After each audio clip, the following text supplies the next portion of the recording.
Welcome back to Glamour Unfiltered, hosted by me, Josh Smith. And today we're joined by three angelic queens, the stars of Charlie's Angels. Hello!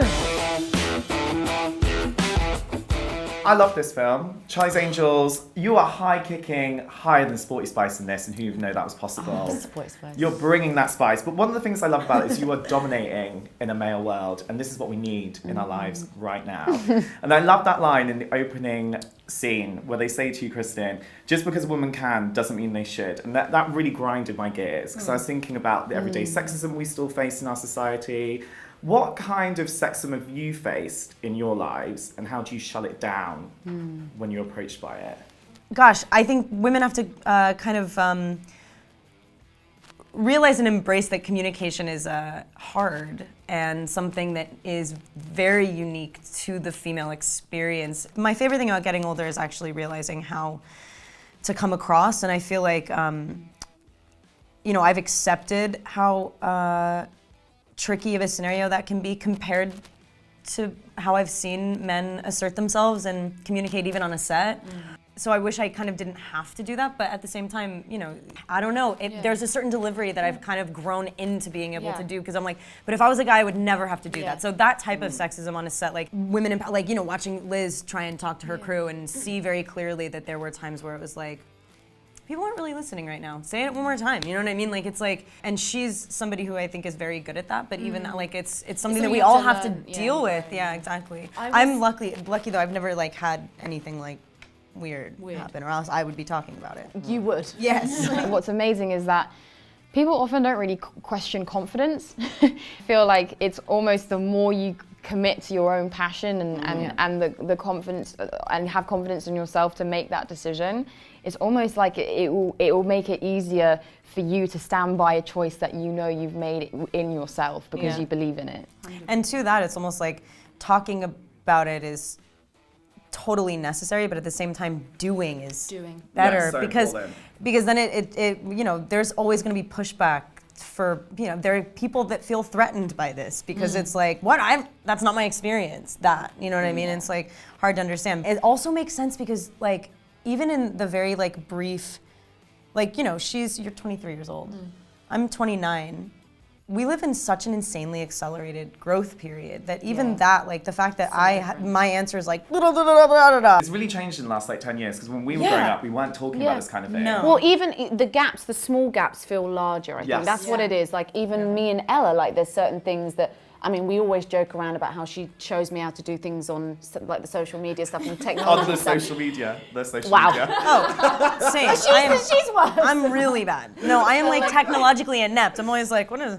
Yeah. I'm like, I hold my phone. A story. Yeah, a story. Yes. Because can you remember a time you specifically asserted yourselves and it made you feel more empowered? Yes, absolutely. I remember one time I got put in the middle of a pool.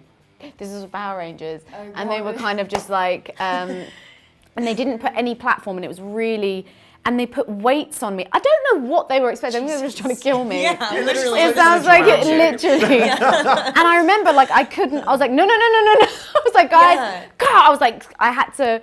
And you sometimes have to be. Water. This was like a near-death experience. You didn't let them kill you? I didn't. I'm Good. still here. Good. I'm She's here. She's a strong, empowered woman. She did not let them She's there for drown her own life, literally. First thing that like people love to do, and to be honest, like I've worked with like one female first assistant director, and like ours was great, but like it's just the sort of train of it all, especially manned by people that are men. It is a little bit like You're like man. You know what I mean? Typically tend to be men. So yeah, sometimes it's a little bit like it's just an awful feeling being like the annoying girl who's like being cautious, like no, yo. Because also one of the things about these characters which I love is they're not overly sexualized either. But they used to be very sexualized characters, these kind of characters. And it's kind of like so amazing to see you guys so liberated by that, because you're allowed to like check out a girl in the gym and that's absolutely fine in one scene. How liberating was that for you guys in that terms of sexual liberation? It was honestly like refreshing not to have to peddle like a love story, because even sometimes those are like embedded in like so irrelevantly embedded into things that you're like, okay, of course there's like the scene with the guy, okay, great.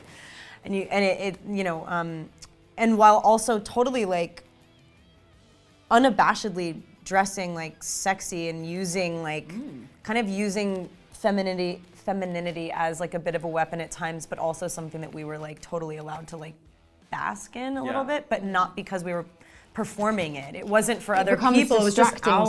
Slightly if it was overly like that. I feel. But I also think that like everyone's really sexy in the movie too. Yeah. Like I watch it, I'm like, sexy. damn. Yeah, exactly. It's just that we don't have to like give it to you. Because also, picking up on that point, you guys are such strong role models for like having a strong body image as well. Because you're very in control of your bodies in this. It's strong, it's powerful, it's not about being thin, it's about being strong. How's your relationship with your own body image changed throughout your lives? That's a really good question. Yeah. It's kind of impossible to be in this world, to be on social media, to be our age and not like get those moments. So I couldn't sit here and be like, I love every part of me, every bit of all the time. cellulite. Every time I ever look at them, I'm pretty much stoked with what I'm looking at. It's like, but I think, like anything, it's like kind of training your brain a little bit in terms of what you spend your thought life thinking about. Yeah. So because our brains have been trained to like critically assess ourselves in a way that is disproportionately, it's just, girls are crazy. We're all going like, oh, what's wrong? Like it's and also having the space to, so whilst you're taking up time thinking about that, you then have less space to think about other things, and I think that's something for me that I have to train my brain, that when we all get the thoughts, right? And then I think it's what you choose to do with them. If you kind of go, you know what, like, let me just switch that up. And then you chip away at it, and then you get to a point where it's not something that you don't ever think, you just don't spend that time on it, you know, and therefore it doesn't fester and become and outwork itself in other ways. Because it's also about body strength, but it's also about mental strength as well, these characters. How have you worked on your own mental strength as people? But especially with me, like I am a massive overthinker, like huge. Like I like to think of options A through Z, knowing that A is only gonna happen. But I will. You need to work through it. I would really just does process things I don't know whether systematically. I enjoy it or if it's just because it happened.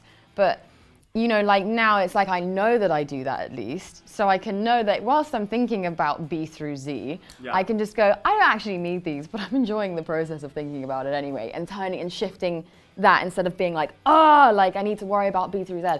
So that's kind of my journey. There's personally. so many people probably watching going, yeah, I totally get that. Like, do you know what I mean? And then there'll be other people going, wait, the alphabet? I don't understand. Like, that's what's so great about it, is that no, but that's what's so, I love it. It's fantastic. And I think good point as well that you're saying there is it's important to talk about it. Because talking helps, right? And that's what we're showing here today. Body image, tick. Mental health, tick. We're Sexuality, chatting now. tick. We're chatting, we're making it happen. I know. Girls, thank you so much thank for getting you. your Oprah on today. Thank you, So fab. Yeah, it Thank was you intense. guys.